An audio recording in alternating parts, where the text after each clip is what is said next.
Hello. Good evening, good afternoon, good morning, and it's that time of the week, and I'm here for another video.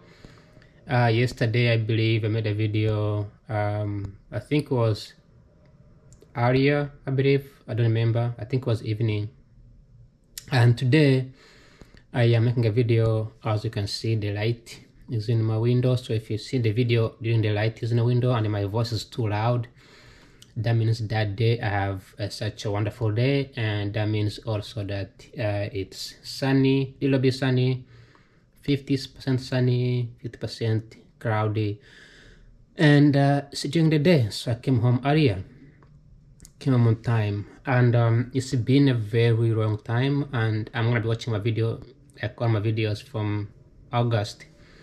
I didn't have beards, I didn't have hair. Now my hair has grown, my beards have grown, so it's been a really huge change. So today, as usual, I woke up very early in the morning. I tried to wake up very early in the morning, like 7:30, and had breakfast. I usually had a coffee, and then I didn't eat anything. Catch the bus, went to school. I didn't have any classes today, but I liked being in school at the campus every day, Monday to Friday, because it feels like a full-time job. And today I actually paid LinkedIn. I paid LinkedIn membership to see if it's going to help me at all with job application.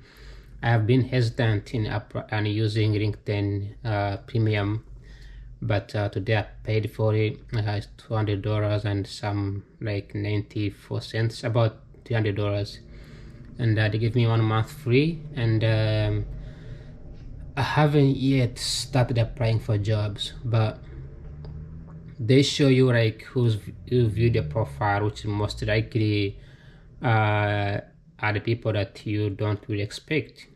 People check out your profile, so it was wonderful. Also, you get to see the jobs that are picked for you, and you get to see if you stand out. They have like an AI thing that tells if you are a good match, and then you can apply. They also tell you the companies that will more likely respond back. Now the response is it's mostly gonna be rejection or call for an interview, but they tell you like this company will be able to respond. It's better than silence. So I tried today, and then another thing I did today was starting my internships. So what happened was I announced that I had an internship with Project Destiny.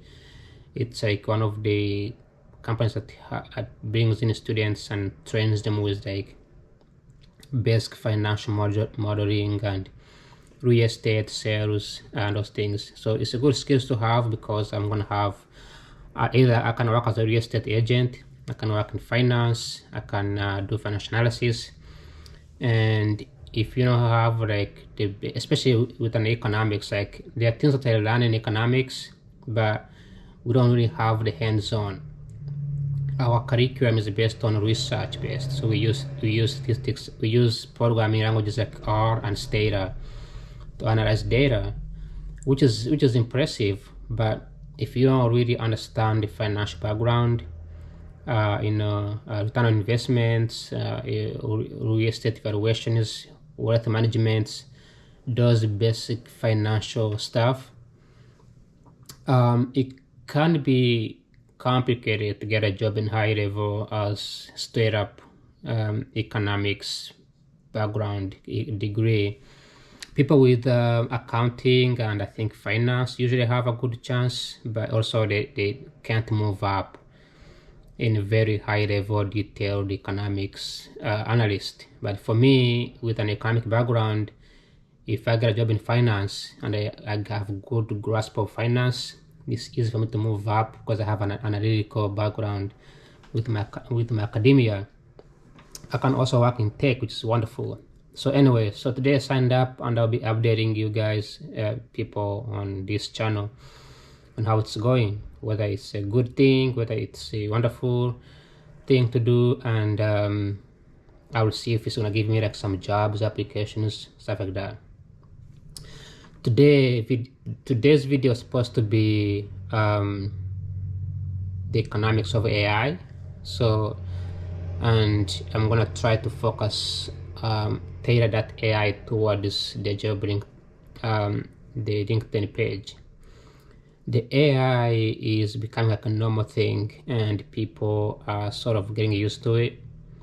And I think we have to embrace it as it is. And many companies are now rolling out this AI thing. It's like a chatbot, you know, it just gives you like some suggestions.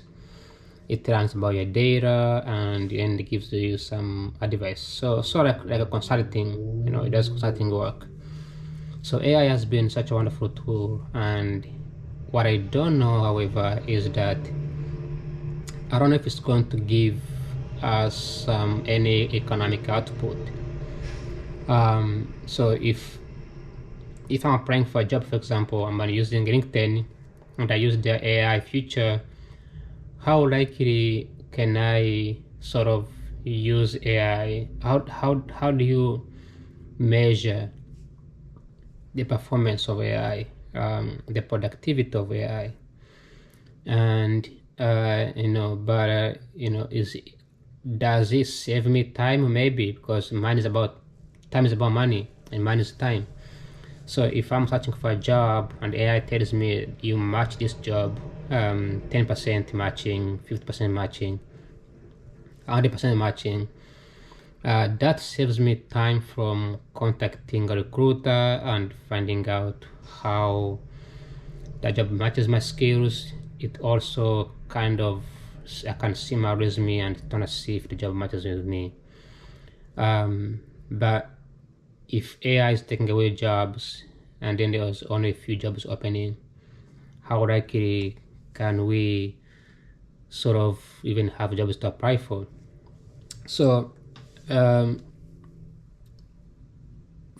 mentioned last week how the NVIDIA won the deal with OpenAI. Now they're going to build one of the biggest infrastructure in the country, $100 billion investments.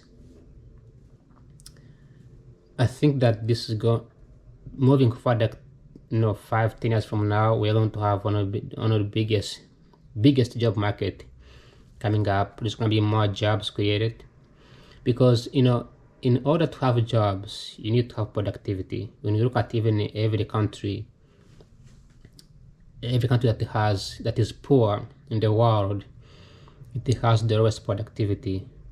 A country that is richer has the highest productivity. So if you look at countries like Europe or United States or Canada or nations like China, right, they produce a large amount of goods, and those goods are like the sun in my face, and those goods, 9 out of 10 are not produced by people. They are produced by machines, right? Automotive, big machines. And when you have machines, when you have technology, you can easily, for the short term, it could create a shock. People will lose jobs, but over time, as productivity goes up, and the people embrace technology, adapt it, become more creative with it, use it for better things, then for the next 5-10 years, that productivity rebounds back. So you will see people getting employed, jobs coming in, and just like that moving forward. So I think that AI, the economics of AI, now we are seeing jobs stagnant. People are not really getting hired, because if let's say I have to hire somebody to help me with a job, I could have used a staffing agency. One of the things I'm thinking about right now, as I think about AI, is staffing agencies. Staffing agencies have been a key player in job hunting. Right? They help you with the resume, they speak with the executives, they network with managers, and then they hire you, and then they take a commission from you, right? They look at your resume, and then they match your resume with the company's needs. They even do an interview on your behalf. that was like the old staffing agency stuff. Now nobody goes to staffing agency to look for employees or to look for staff members, because people can just simply use ChatGPT, plug in their resume, and then ask, hey, which company is going to hire me? Then ChatGPT is going to give them some ideas. They can also pay $200 on LinkedIn like I did, and then LinkedIn is going to have an AI to give them ideas. Now there's also another AI within Google where you can actually search for a job, and AI to Google will give you some suggestions. These things are sort of taking away these staffing agencies, career coaching jobs. But here's the thing though, the time it would have taken me to call a career coaching, to call a staffing agency, then I have to move to drive to their location, then I have to speak to them. Sometimes they have like huge line of people waiting. That time is going to be minimized by AI, where I can just ask a question and then respond within like 3 minutes or 3 seconds. So that's just one area, but AI is going to build a lot of economic output the next 5 years from other industries. We have agriculture has not yet adapted AI. Automobile have not yet adapted AI. We have an upcoming election, right? We're gonna have 2028 election. Politicians are going to start campaigning in the next few years. Actually, recent coming years. We're in first year of under Trump's administration, but it's going to be going in the next 3 years. So we are counting down where we're going to have campaigns. So we're going to have to see AI playing a big role in explaining things to people, debunking the myth. As people come up and for the past, especially from 2016's election and the 2020's election, people, politicians, mostly Donald Trump, used some flipped statistics to make some false claims, right? And AI, as it's been trained in so many data, it's going to be very crucial in fixing errors, right? If you say something like hey, Trump was in I don't know which country Trump has never been into. Trump has been to Burundi. So somebody makes a comment that, hey, Trump has visited Burundi, and then AI can say, no, that's not true. Trump has never stepped in Africa, even Burundi, right? So those sort of false misinformation, instead of having somebody create an account, then start to debug this misinformation, we can have AI doing that automatically and fixing things. So this is a political side. Well, when it comes to things like safety, especially things like crimes, right? AI might be able to help us determine who is more likely to purchase a gun. Maybe advise people to use weapons more smartly. We could have the people that sells weapons and guns send messages, send reminders to people who have guns that they need to be safe, they need to use them safely, maybe reducing crimes. We could also see AI getting deployed in one of my favorite fields, which is real estate. As today I was attending the real estate private equity internships, we learned about the rental properties, how the property goes down and goes up, the value of the properties, determining the prices, the location, looking at other things like the income, the demographic shifts, new jobs being created, the locations, right? Those things are sort of crucial and needed when it comes to building these AI models, using these AI models to predict and assist our everyday lives and improve our economic output.